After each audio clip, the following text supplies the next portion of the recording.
में पोस्ट कर सकते हैं। तो याद रखें, रविवार 29 सितंबर सुबह 11 बजे मन की बात।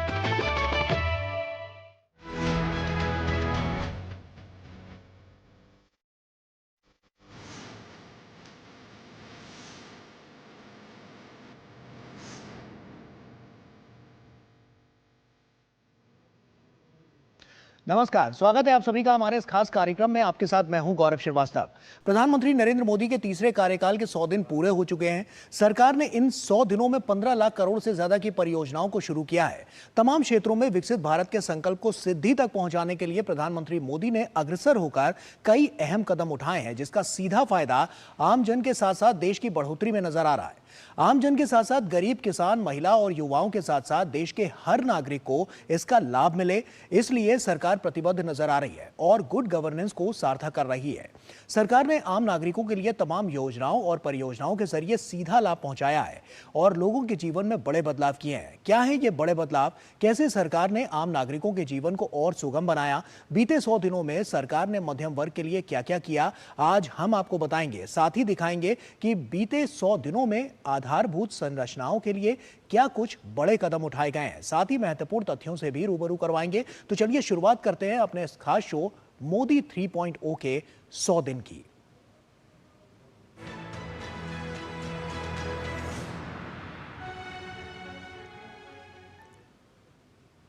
आम नागरिकों के लिए सरकार पूरी तरह से प्रतिबद्धता के साथ तेज गति से काम करती हुई नजर आ रही है। मोदी 3.0 की सरकार ने अपने कार्यकाल के पहले 100 दिनों में ऐतिहासिक काम किए हैं। नागरिकों को और ज्यादा सुरक्षित और संरक्षित करने के लिए, साथ ही उनके जीवन को पहले से और बेहतर बनाने के लिए सरकार तिगुनी रफ्तार से काम करती हुई नजर आ रही है। आइए आपको दिखाते हैं कि सरकार ने तीसरे कार्यकाल के पहले 100 दिनों में क्या क्या किया है। भारत दुनिया का सबसे बड़ा लोकतंत्र है और यहाँ के नागरिक शासन का हिस्सा बनने के लिए अत्यधिक उत्साहित भी होते हैं। एक लोकतांत्रिक व्यवस्था में निर्णय लेने की प्रक्रिया में नागरिकों की भागीदारी होना बहुत महत्वपूर्ण है। इन्हीं नागरिकों के लिए सरकार का चयन होता है, जो उनके बेहतर कल के लिए तमाम महत्वपूर्ण निर्णय लेती है और तमाम योजनाओं परियोजनाओं के जरिए देश का कायाकल्प करती है। मोदी सरकार का ये तीसरा कार्यकाल है। मोदी 3.0 सरकार ने पहले 100 दिनों में तमाम ऐसे ऐतिहासिक फैसले लिए जिससे देश के नागरिकों का जीवन बेहतर होने के साथ साथ और सशक्त भी होता जा रहा है। कानून व्यवस्था से लेकर लोगों को घर देने तक, खेती किसानी से लेकर लोगों को अनाज मुहैया करवाने तक सरकार ने तमाम ऐसे फैसले लिए जिससे देश के नागरिकों का जीवन बेहतर हुआ है। पहले 100 दिनों में सरकार के दृष्टिकोण ने लोगों के जीवन में बड़े बदलाव किए हैं, जो तमाम क्षेत्रों में भी देखने को मिले हैं। पीएम मोदी का भी मानना है कि लोकतंत्र नागरिकों की भागीदारी के बिना असंभव है।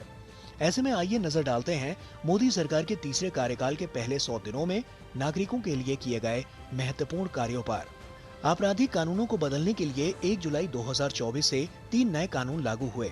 भारतीय न्याय संहिता, भारतीय नागरिक सुरक्षा संहिता और भारतीय साक्ष्य अधिनियम समेत 3 नए कानून लागू हुए। नागरिकों को समय से न्याय सुनिश्चित हो सके, इसके लिए 3 कानून बहुत महत्वपूर्ण है। संगठित अपराध और आर्थिक अपराधों पर ध्यान केंद्रित किया गया, फॉरेंसिक को बढ़ावा दिया गया, साथ ही डिजिटलाइजेशन से कानून व्यवस्था सुदृढ़ हुई। प्रभावी आपराधिक न्याय प्रणाली के लिए national forensic infrastructure enhancement scheme को मंजूरी दी गई। देश के सभी राज्यों और केंद्र शासित प्रदेशों में फॉरेंसिक बुनियादी ढांचे को सुदृढ़ करना इस योजना का मकसद है। वर्ष 2024-25 से 2028-29 के दौरान 2250 करोड़ का होगा कुल वित्तीय परिव्यय। पेपर लीक की समस्या से निपटने के लिए सार्वजनिक परीक्षा अनुचित साधनों की रोकथाम अधिनियम 2024 को मंजूरी मिली। सामाजिक कल्याण से लोगों का सशक्तिकरण हुआ। 15 लाख करोड़ रुपए की विकास योजनाओं की घोषणा की गई। युवा शक्ति को बढ़ावा मिला। 2 लाख करोड़ के पीएम पैकेज की घोषणा की गई। महिलाओं का सशक्तिकरण किया गया। 11 लाख से ज्यादा लखपति दीदियों को प्रमाण पत्र दिए गए। शिक्षा, स्वास्थ्य, इंफ्रास्ट्रक्चर समेत तमाम क्षेत्रों में महत्वपूर्ण कार्य हुए। सरकार के तीसरे कार्यकाल में कोई भी ऐसा क्षेत्र अछूता नहीं है जहां विकास की बयार ना बही हो। हर एक क्षेत्र में उम्मीद से बेहतर प्रदर्शन इस वजह से भी देखने को मिला क्योंकि मोदी सरकार ने तीसरी बार सत्ता में आने से पहले ही रूपरेखा तैयार कर ली थी और एक मूलभूत ढांचा तैयार कर लिया था, जिससे पहले 100 दिनों में नामुमकिन से दिखने वाले काम आसानी और तेज गति से पूरे हो पाए। और तिगुनी रफ्तार से देश का और देश के नागरिकों का विकास हो पाए। इसलिए सरकार ने तमाम कड़ियों को जोड़ते हुए देश को और सशक्त और मजबूत बनाने का काम किया है, जिससे 2047 के विकसित भारत के संकल्प को सिद्धि तक पहुंचाने में मदद मिल सके और देश का कायाकल्प हो सके। Bureau report, DD news. तो लगातार नागरिकों को सशक्त करने की जो कवायद है वो तेज गति से जारी है और इसीलिए जो मोदी सरकार है उसका जो 3.0 है, यानी कि तीसरी जो मोदी सरकार है, वो अब की बार तिगुनी रफ्तार से तेज गति से काम करती हुई नजर आ रही है। और यही सब कुछ तो है जो लगातार हम आपको बता और दिखा रहे हैं कि किस तरह से अब की बार नागरिकों को लेकर, उनको सशक्त करने को लेकर जो तमाम सरकार द्वारा अभी तक जो फैसले लिए गए हैं वो कितने निर्णायक साबित हुए हैं। कुछ और भी तथ्य आपके सामने रखते हैं। आपको बता दें कि नागरिक कल्याण के लिए जो महत्वपूर्ण कदम उठाए गए हैं उनमें सबसे ज्यादा महत्वपूर्ण अगर हम बताएं तो जो बीते 100 दिनों में, यानी कि शुरुआती पहले 100 दिनों में क्या कुछ हुआ, इसमें 15 लाख करोड़ से ज्यादा की परियोजनाओं की यहां पर शुरुआत की गई है, जिससे बहुत ज्यादा लाभ मिलता हुआ नजर आया है। कानून व्यवस्था की बात करें, जिसको हमेशा से चाक चौबंद करने की जो कवायद थी वो सरकार की तेज गति से जारी थी, इसमें यहां पर बड़े बदलाव किए गए हैं। क्या है वो बड़े बदलाव, आइए आपको बताते हैं। 3 नए कानूनों को बदलकर न्याय प्रणाली को मजबूत किया गया है। 3 नए कानून, यानी कि जो पुराने कानून थे आईपीसी, सीआरपीसी और आईईए, उनको बदलकर यहां पर जो 3 नए कानून हैं उनको लेकर आया गया। कौन कौन से वो 3 कानून हैं? 1 जुलाई 2024 से भारतीय न्याय संहिता, जिसको आईपीसी के बदले लेकर आया गया, भारतीय नागरिक सुरक्षा संहिता, जिसको सीआरपीसी के बदले लेकर आया गया, इसके अलावा भारतीय साक्ष्य अधिनियम, जिसको आईईए के बदले लेकर आया गया। और ये 3 नए कानून 1 जुलाई 2024 से लागू हो गए। क्या कुछ इसमें खास है? अंग्रेजों के जमाने से चले आ रहे उन कानूनों को रद्द कर दिया गया, यानी कि आईपीसी, सीआरपीसी और आईए को रद्द कर दिया गया। उसके एवज में यहां पर उसमें एक बड़े बदलाव करते हुए 3 नए कानून लाए गए। इसके अलावा दंड प्रक्रिया को न्याय प्रक्रिया में बदला गया। जो सबसे बड़ा मूलभूत जो बदलाव यहां पर देखा गया था वो यही था कि जो पहले के कानून थे उसमें दंड प्रक्रिया को देखा गया था और अब की बार जो कानून है उसमें न्याय प्रक्रिया को ही सबसे ज्यादा तवज्जो दी गई है, इसलिए यह बहुत तेज गति से बदलता हुआ नजर आया है। इसके अलावा लोक शिकायत निवारण के लिए यहां पर सीपी ग्राम्स दिशा निर्देश यहां पर जारी किए गए हैं। सीपी ग्राम्स क्या कुछ है, इसमें हम आपको बताते हैं, आपको आगे बताते हैं कि किस तरह से जो नए संस्करण से शिकायत का जो निपटान है उसमें लगने वाला समय अब यहां पर कम हो जाएगा। तो यह एक बहुत बड़ा बदलाव है और इसी के लिए दिशा निर्देश यहां पर जारी किए गए थे। और शिकायत निवारण की गुणवत्ता में अब पहले से ज्यादा सुधार होगा और यह सुधार बहुत बड़े परिणाम के साथ सामने आएगा। देश के कई राज्यों में पूर्वोदय योजना शुरू की गई और पूर्वोदय योजना जो है उससे तमाम जो राज्य हैं, बहुत सारे ऐसे राज्य हैं और केंद्र शासित प्रदेश हैं जहां पर साफ तौर पर यहां पर बहुत ज्यादा यहां पर उनको लाभ मिलता हुआ नजर आया। कौन कौन से राज्य हैं उस पर एक नजर डाल देते हैं। बिहार, उड़ीसा, झारखंड, पश्चिम बंगाल और आंध्र प्रदेश के सर्वांगीण विकास के लिए महत्वपूर्ण यह योजना है और जिससे साफ तौर पर लोगों को, जो नागरिक हैं, उनको फायदा मिलता हुआ नजर आ रहा है। आपदा प्रबंधन पर भी तमाम सार्थक कदम यहां पर उठाए गए हैं। आपदा प्रबंधन से हमने देखा है कि तमाम ऐसे क्षेत्र हैं जहां पर आपदा की जब आपदा आती थी तो वहां पर किस तरह से आपदा का सामना करना है उसके लिए भी सरकार तमाम ठोस कदम उठाती हुई नजर आई है। ऐसे में बाढ़ और आपदा शमन हेतु राज्यों को 12,554 करोड़ से ज्यादा की यहां पर स्वीकृति दी गई है और यह केंद्र सरकार द्वारा दी गई है और पहले 100 दिनों में दी गई है, जिससे आपदा प्रबंधन को और ज्यादा उसका विस्तारीकरण किया जाए और ज्यादा मजबूत उसे बनाया जाए। इसके अलावा शहरी बाढ़ प्रबंधन, ग्लेशियल झील विस्फोट बाढ़ जोखिम शमन के लिए 6,350 करोड़ रुपए की परियोजनाएं थी। इससे भी बहुत ज्यादा नुकसान होता था, तो यहां पर ये जो परियोजनाएं हैं और 6,350 करोड़ रुपए जो यहां पर स्वीकृत किए गए, इससे काफी लाभ मिलता हुआ अब नजर आ रहा है और इस पर खास फोकस भी रखा जा रहा है। साइबर अपराध से निपटने के लिए कार्य योजना में तमाम बड़े और अहम बदलाव किए गए हैं। साइबर अपराध, जैसा कि हम जानते हैं, साइबर अपराध इन दिनों काफी तेजी से बढ़ रहा है और सरकार ने इस बात को पहले ही जान लिया था, समझ लिया था, इसलिए साइबर अपराध पर नकेल कसने के लिए तमाम योजनाएं और परियोजनाएं चलाई जा रही हैं और साफ तौर पर इससे महत्वपूर्ण यह भी है कि उस पर साफ तौर पर वहां पर फोकस भी रखा गया, उस पर नजर रखी जा रही है, जिससे कम से कम केसेस सामने आए और उनका त्वरित निपटान यहां पर किया जा सके। साइबर अपराध से निपटने को सभी स्टेक होल्डर्स के लिए समन्वय प्लेटफॉर्म यहां पर शुरू किया गया है और यह प्लेटफॉर्म में क्या कुछ है, आइए आपको बताते हैं। अगली स्लाइड पे जाएं तो 5 साल में 5,000 साइबर कमांडो यहां पर तैनात किए जाएंगे, जो लगातार इसी की निगरानी रखेंगे कि जो साइबर क्राइम है वो कम से कम हो और इसके लिए सरकार तेज गति से काम करती हुई नजर आ रही है और तमाम जो दिशा निर्देश हैं वो पहले ही निर्धारित किए जा चुके हैं।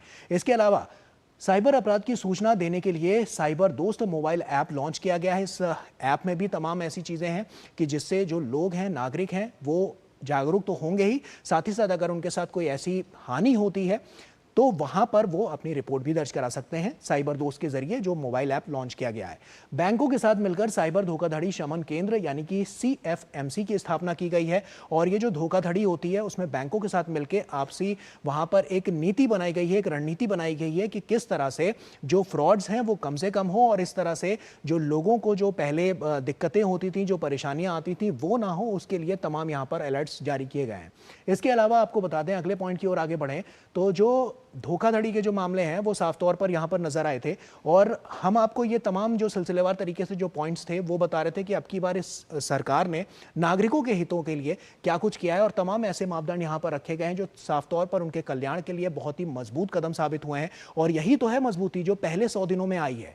तमाम योजनाएं, परियोजनाएं ये तो चलाई जा रही हैं, साथ ही साथ कानून व्यवस्था को कैसे दुरुस्त रखना है, इसके अलावा लोगों के लिए आखिरी आदमी तक, आखिरी व्यक्ति तक कैसे जो योजनाएं हैं उसका लाभ पहुंचे, सरकार इसके लिए भी प्रतिबद्ध है और साफ तौर पर सुरक्षा व्यवस्था को भी लेकर चाक चौबंद है। और इसीलिए ये 3 नए कानून भी आए और भी आप देख रहे हैं कि साइबर सिक्योरिटी से जुड़ी हुई जो बातें हैं, साइबर अलर्ट से जुड़ी हुई जो बातें, उसमें भी लगातार सरकार जो है वो तेज गति से आगे काम करती हुई नजर आ रही है। और यही है जो विकसित भारत की कड़ी में बहुत मील का पत्थर आने वाले समय में साबित होने वाला है। एक छोटे से ब्रेक का यहां पर वक्त हो गया है, जल्द हाजिर होते हैं। MDH का किचन किंग किचन में हो तो हम सब कुछ बना सकते हैं। बैंगन का भरता, आलू गोभी, भिंडी मसाला और भी बहुत कुछ। MDH। बात जब पीढ़ियों के लिए बनने वाले घर की हो तो जिम्मेदारी बड़ी हो जाती है। गैलेंट समझता है ये जिम्मेदारी। अब डबल M रिब्स के साथ गैलेंट एडवांस TMT रीबार, निर्माण का रियल हीरो।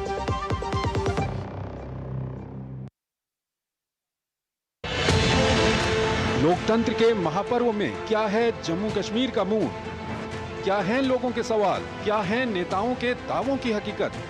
370 हटने के बाद कितना बदला है जम्मू कश्मीर, जानने के लिए DD न्यूज पहुंच रहा है गांव-गांव, शहर-शहर।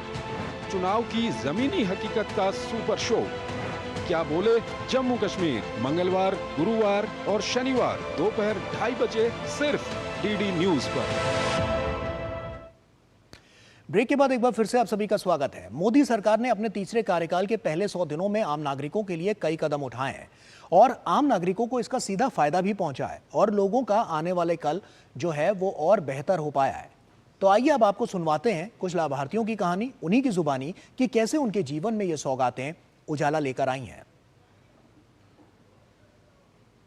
देखिए, सरकार नागरिक सेवा में तो निरंतर अच्छे फैसले ले ही रही है। सरकार ने अपनी योजना में निरंतर इस देश के अंदर स्वच्छता को लेकर, जो इस चीज को लेकर अवेयरनेस नहीं थी, उसको इतना अवेयर किया पिछले कुछ सालों में, जो आप देख रहे हैं। मैं मोदी जी की सरकार से बहुत प्रभावित हूँ और उनके 100 दिन पूरे होने पर मैं सभी लोगों को बधाई देती हूँ कि इतनी अच्छी सरकार है कि जनता खुशहाली की ओर कामना कर रही है और देख रही है कि हमारा देश कितनी प्रगति की ओर जा रहा है। सबसे बड़ी बात है कि पेंशन योजना जो रुकी हुई थी उस पर लागू किया है और 60 साल से ऊपर जितने, 70 साल से ऊपर जितने हमारे बुजुर्ग हैं उनके लिए फ्री इलाज, उनको किस तरह से करने के लिए कि 5 लाख तक का फ्री इलाज होगा।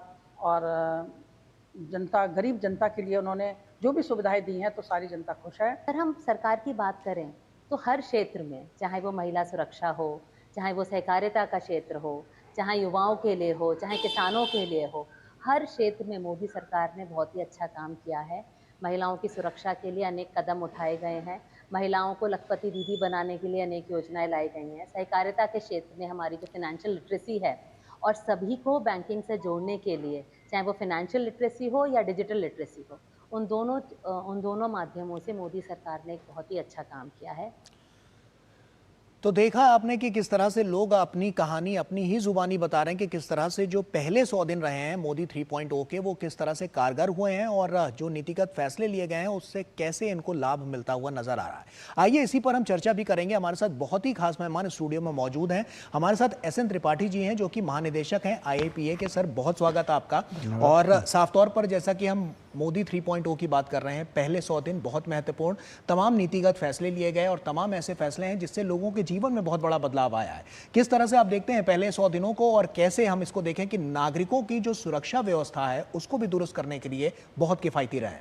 देखिए, जैसा आपने बताया भी कि नागरिकों की सुरक्षा के लिए, नागरिकों के चतुर्दिक विकास के लिए और नागरिकों को अच्छा महसूस कराने के लिए सब दिशा में प्रयास किए गए हैं। नीति, नियम और नियति तीनों मंचों पर सरकार ने बहुत ही द्रुतगति से काम किया है। 100 दिन में 100 की स्पीड से गाड़ी चली है। जैसे बोलते हैं ना कि हमने आज रोड पर हमने एक्सीडेंट किया कि उन्हें गड्ढे नहीं थे, आज है कि गड्ढे है ही नहीं हैं सड़कों पर। ऐसी ऐसी सड़कें बनी हैं कि आप शहरों के बाहर जाइए तो गांव तक आप बोलते हैं फटाफट खटाखट की बात चली थी, आज फटाफट अपने गांव पहुंच सकते हैं। और हर चीज़ें सरकार ऐसे तरीके से कर रही है जिसमें गति भी दिख रही है, प्रगति भी दिख रही है। हम ब्यूरोक्रेट्स मानते हैं कि सरकार केवल रिफॉर्म के लिए नहीं है, रिफॉर्म तो डेस्टिनेशन के लिए पहुंचने का एक रास्ता है, लेकिन परफॉर्म भी करती है और ट्रांसफॉर्म भी कर रही है। अगर हम परफॉर्म नहीं करेंगे, खाली ट्रांसफॉर्म करेंगे एटलीस्ट ब्यूरोक्रेसी लेवल पर, तो लगेगा कि हम खाली आज को ठीक कर रहे हैं, कल को भूल जा रहे हैं। लेकिन अगर हम बदलाव भी करते रहेंगे और परफॉर्म भी करते रहेंगे तो हम आज को भी बेहतर बनाएंगे और कल को भी बेहतर बनाएंगे। अगर सरकार के 100 दिनों के जो फैसले लिए गए हैं, बड़े बड़े युगांतकारी फैसले हैं, युवा शक्ति के लिए, गरीबों के लिए, महिलाओं के लिए, घर के लिए, बिजली के लिए, सौर ऊर्जा के लिए, सब चीज़ों में आपने अभी बताया 11 लाख से ज़्यादा लखपति दीदियों को बनाया जा रहा है। महिलाओं के हाथ में पहली बार विश्वास के साथ सरकार विकास की सीढ़ी पकड़ा रही है। इससे जो आत्मविश्वास महिलाओं में हुआ है, खासतौर से ग्रामीण महिलाओं में हुआ है, वो काबिल गौर है और उसकी जितनी तारीफ़ की जाए कम है। अभी कुछ लाभार्थियों से आपने उनके साक्षात्कार दिखाए, कितने संतुष्ट हैं सरकार के कार्यकाल से। कारण अगर जनता संतुष्ट नहीं है तो सरकारी कार्यक्रमों का मतलब नहीं होता। लेकिन हम एक चीज़ और ऐड करना चाहेंगे, हम नागरिक केंद्रित से उठकर जन केंद्रित शासन की तरफ बढ़ रहे हैं। कारण नागरिक ही नहीं देश में रहते हैं, गैर नागरिक भी रहते हैं, विदेशी लोग हमारे यहाँ आते हैं। तो सबकी उन्नति, सबको शांति, सबका विकास और सबकी उन्नति के लिए सरकार काम करे, तभी जाके नागरिक केंद्रित से हम जन केंद्रित शासन की तरफ बढ़ रहे हैं। बिल्कुल। और ये तमाम जो ऐसे फैसले सरकार द्वारा लिए गए, उनको आप कैसे देखते हैं? क्योंकि हमने देखा कि लगातार सरकार जो है वो प्रतिबद्धता के साथ तो आगे बढ़ रही है, काम भी कर रही है। ऐसे में ये भी समझना बहुत ज़रूरी है एसएन त्रिपाठी जी कि जो नीतिगत फैसले लिए गए, चाहे गरीब हो, चाहे महिला हो, किसान हो या युवा हो, उनको सशक्त करने के लिए साफ तौर पर बहुत बड़ी बानगी यहाँ पर पेश की गई। जैसा कि हमने दिखाया भी कि 15 लाख करोड़ से ज़्यादा की जो योजनाएं, परियोजनाएं हैं, वो यहाँ पर संचालित की गई, जिससे उनको सीधा फायदा मिलता हुआ नजर आया। तो ऐसे में साफ तौर पर अगर हम देखें तो ये कितना बड़ा मील का पत्थर है जो आने वाले समय में जो 2047 का संकल्प है उसको सिद्धि तक पहुंचाने में कारगर होगा। देखिए, विकसित भारत को संकल्प बनाना, विकसित भारत के सपने को जन जन के सपने बनाना, ये सरकार की सबसे बड़ी सफलता है। स्वच्छता अभियान जब चला था लगता था कि हास्यास्पद न हो जाए, लेकिन आज एक विश्व का सबसे बड़ा आंदोलन निकला। अगर सरकार के पहले 2 कार्यकाल देखे जाएं तो ये 100 कार्यकाल केवल उसके एक्सटेंशन है, कंटिन्यूएशन है। लेकिन एक डिफरेंस है जो कि उचित देखना चाहिए कि इसमें स्पीड ज़्यादा है।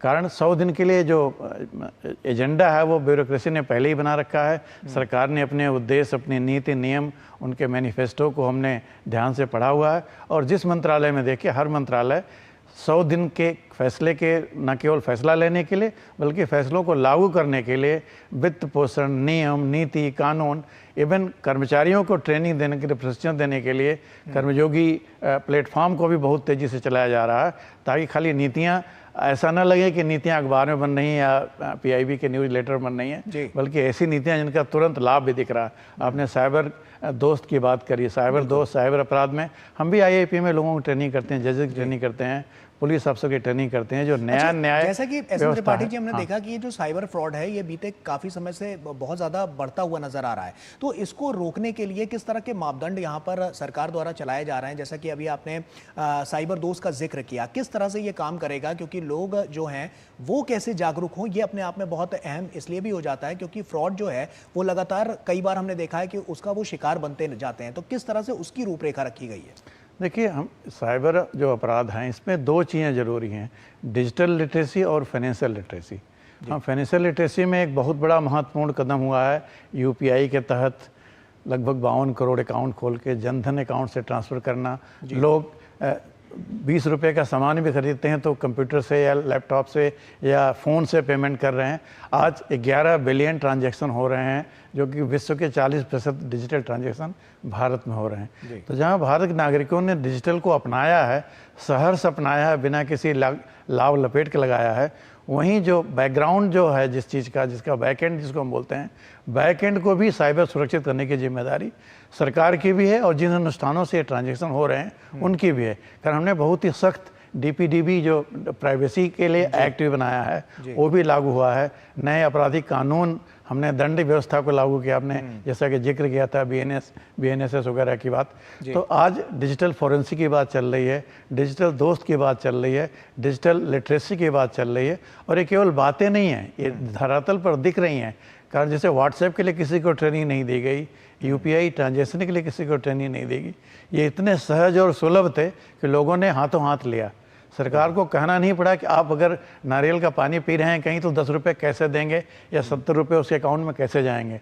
लोगों ने सहजता स्वीकार किया, लेकिन यही सहजता अगर हम सावधान नहीं रहेंगे तो हमारे लिए दुख का कारण भी हो सकता है। निश्चित तौर पर। और ये भी देखा गया कि रोजगार को बढ़ाने के लिए कौशल विकास को भी बहुत ज़्यादा बढ़ावा दिया जा रहा है, स्किल डेवलपमेंट जिसकी हम हमेशा से बात करते हैं और साफ तौर पर देख रहे हैं। क्योंकि बीता जो समय था वो आज के समय की अगर हम बात करें तो युवा की जो शक्ति है, 51% से ज़्यादा युवा इस वक्त भारत में है और पूरी दुनिया की नज़र इस वक्त भारत पर है क्योंकि उसकी मैन पावर बहुत ज़्यादा बढ़ती जा रही है। तो ऐसे में कहीं ना कहीं जो देश का इकोसिस्टम है उसको और ज़्यादा बूस्ट करने के लिए जो ये कौशल विकास की जो तमाम योजनाएं सरकार द्वारा चलाई जा रही हैं उनसे भी बहुत ज़्यादा फायदा मिलता हुआ नजर आ रहा है। देखिए, आपने प्रधानमंत्री जी को नोटिस किया होगा, उन्होंने युवा शक्ति की बात कही है।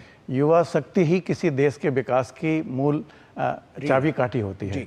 और युवा पर इन्वेस्ट करना, चाहे वो पैदा होने से जन्म से लेकर मृत्यु तक या स्कूल से लेकर कॉलेज तक और नौकरी से लेकर स्किल तक, हर क्षेत्र में इस पर ध्यान दिया जा रहा है। चाहे पोषण ट्रैकर हो बच्चे के जन्म से लेकर या आंगनबाड़ी सेंटर में जाके उसको पोषण का और अर्ली चाइल्डहुड एजुकेशन मिले, क्लास 1 से लेकर क्लास 12 तक जो हमारे 27 करोड़ बच्चे पढ़ते हैं उनकी गुणवत्ता का ध्यान, नई एजुकेशन पॉलिसी, उसके साथ साथ कारण पढ़े लिखे युवा और स्किल्ड युवा दोनों पर जोर दिया जा रहा है। आज पढ़े लिखे लोगों के साथ साथ अगर स्किल हो तो सोने पे सुहागा होता है, आपकी मार्केट वैल्यू बढ़ जाती है। हम सर्विस सेक्टर इकोनॉमी में हैं जहाँ की हुनर ही आपका सबसे बड़ा साधन है और जिसके पास हुनर है उसकी कदर भी है, उसकी मार्केट में डिमांड भी है। और आज जो IT के क्षेत्र में और बहुत सारे डिजाइन के क्षेत्र में या कला के क्षेत्र में जो बच्चे आगे बढ़ रहे हैं, चाहे फिल्मी दुनिया हो, चाहे गैर फिल्मी दुनिया हो, चाहे कोई सांस्कृतिक साहित्य, जिस एरिया में लोग आगे बढ़ रहे हैं सब अपने हुनर के बल पर बढ़ रहे हैं। तो अगर हुनर को हमने बढ़ावा दिया है, स्किल पर इतना जोर दिया गया है, अप्रेंटिस पर जोर दिया गया है, इसके लिए अलग से बजट बनाया गया है, तो अब युवाओं को इसकी चिंता नहीं करनी है कि अगर हम अच्छा पढ़ेंगे तो हमारा कुछ नहीं होगा। अच्छा पढ़ेंगे, अच्छी नौकरियां मिलेंगी, अच्छे नौकरियां नहीं मिली तो आपने आत्मनिर्भर होने के लिए अपने उद्योग धंधे कर सकते हैं। आपने सुना होगा स्वनिधि योजना, आपने मुद्रा योजना सुनी है, आपने बहुत सारे जनधन अकाउंट की बात करी है। पेंशन को लेकर भी अब की बार तमाम बड़े फैसले लिए गए हैं। साफ तौर पर देखें तो 70 साल से ऊपर के जो बुजुर्ग हैं अब उनके लिए भी पेंशन स्कीम में बहुत कुछ है। और साथ ही साथ इसको अगर हम इससे भी जोड़ें, क्योंकि स्वास्थ्य के लिहाज से भी हम देखें तो बहुत सारी ऐसी योजनाएं हैं जो इनके लिए भी शुरू की गई हैं। तो वहां पर भी हम देख रहे हैं कि सिर्फ युवाओं की बात नहीं है, महिलाओं की बात नहीं है, जो बुजुर्ग हैं हमारे देश के उनके लिए भी सरकार ने बहुत कुछ किया है। देखिए, जैसे आपने सही बताया कि अगर स्वास्थ्य ठीक नहीं है, if health is not good, a person can not be productive. तो अब अगर उसकी प्रोडक्टिविटी बढ़ानी है तो उसको स्वस्थ रखना पड़ेगा। लेकिन ये जिम वाला अप्रोच नहीं है, जैसे हम बोलते हैं कि नए नए जिम खोल दिए जाएं। जिम खोलने से मसल बन सकता है, लेकिन सिक लोग या अगर या जो इनको जो बीमारी से पीड़ित हैं उनका इलाज वहाँ नहीं हो सकता है। सरकार ने आयुष्मान भारत की ऐसी बड़ी योजना बनाई है जिसका कि कोई इतिहास में उसके बराबर कोई योजना नहीं है। आज 50 करोड़ से ज़्यादा परिवार उनमें अंतर्भुक्त किए गए हैं, जो कि अमेरिका की पॉपुलेशन से ज़्यादा है। 30 करोड़ से ज़्यादा लोग लाभान्वित हो चुके हैं, जो कि यूरोप के, ब्रिटेन वगैरह बहुत सारे देशों की पॉपुलेशन से भी ज़्यादा है। तो हमने जो पॉपुलेशन स्केल सोल्यूशन लगाए हैं, सोल्यूशन बनाए हैं, उनको कार्यकारी किया है, जिसका कि झलक हमने कोविन के एप्लीकेशन से देखी थी। बिल्कुल, किस तरह डिजिटली लोगों को किसको कहाँ टीका लगाना है, किस डॉक्टर के यहाँ लगाना है, कौन सा टीका कितने दिन बाद लगाना है, किसी नागरिक को पूछने की जरूरत नहीं पड़ी। आप कश्मीर से कन्याकुमारी तक, अटक से कटक तक, कश्मीर से अयोध्या तक, कहीं भी आप जाइए, आप अपना डॉक्टर जानता है, सिस्टम जान रहा है। आज आयुष्मान भारत को डिजिटल करके हमने एक बहुत बड़ा प्रयास किया है कि आपको बार बार हेल्थ के चेकअप की ज़रूरत ना पड़े, ऐसी दवाएं मिलें जो कि आपको केवल खर्चे पर न जाए, आपके वही समस्या तो का है कि निदान कर सरकार सकें। ने सिर्फ एक वर्ग को नहीं, जैसा सरकार खुद मानती है, प्रधानमंत्री मोदी खुद कहते हैं कि गरीब, युवा, किसान और महिलाएं ये बहुत हमारे देश के जो हैं ये पिलर्स हैं और इन्हीं के लिए बहुत कुछ लगातार इनको सशक्त करने के लिए किया जा रहा है। गरीबों की बात करें तो एक आंकड़े जो सामने आए थे कि 25 करोड़ से ज़्यादा गरीब गरीबी रेखा से बाहर निकले हैं, तो ये अपने आप में एक बहुत बड़ा आंकड़ा है और यही वो आंकड़ा है जो इस देश को और ज़्यादा सशक्त करने में भी साफ तौर पर नजर आ रहा है, जिसकी आगे भी रूपरेखा लगातार रखी जा रही है। किस तरह से आप इसको देखते हैं, क्योंकि जो 25 करोड़ लोग निकले तो यही तो नीतिगत फैसले जो सरकार की योजनाएं परियोजनाएं चली उनसे उनको लाभ मिला और इसीलिए वो ऊपर आ पाए। देखिए, जैसा कि प्रधानमंत्री, आपको याद होगा कि जब प्रधानमंत्री पहली बार संसद में गए थे, उन्होंने कहा था मेरी सरकार गरीबों को समर्पित है।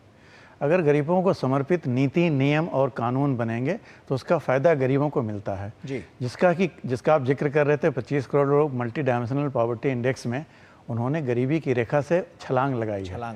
और एक छोटी छलांग नहीं, 25 करोड़, एक बहुत सारे देश ऐसे हैं जिनकी की टोटल जनसंख्या 25 करोड़ नहीं है। लेकिन इसमें एक साल का प्रयास नहीं है, पिछले 11 साल या पिछले 70 सालों का भी प्रयास है, जिसमें 11 साल में और गति पकड़ा है।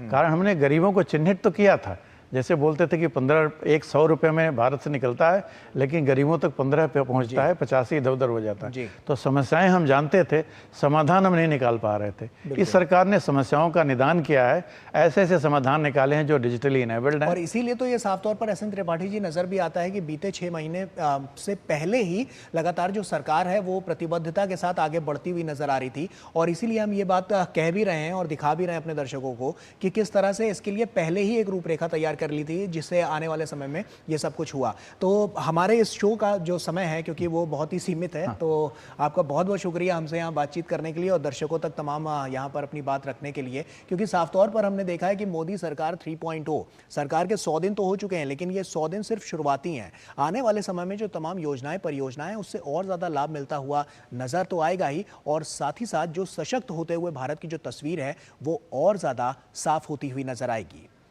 तो इसी के साथ फिलहाल हमारी इस खास पेशकश में अभी के लिए इतना ही। हमारी पूरी टीम को दीजिए इजाजत। आप बने रहिए डीडी न्यूज़ के साथ। नमस्कार।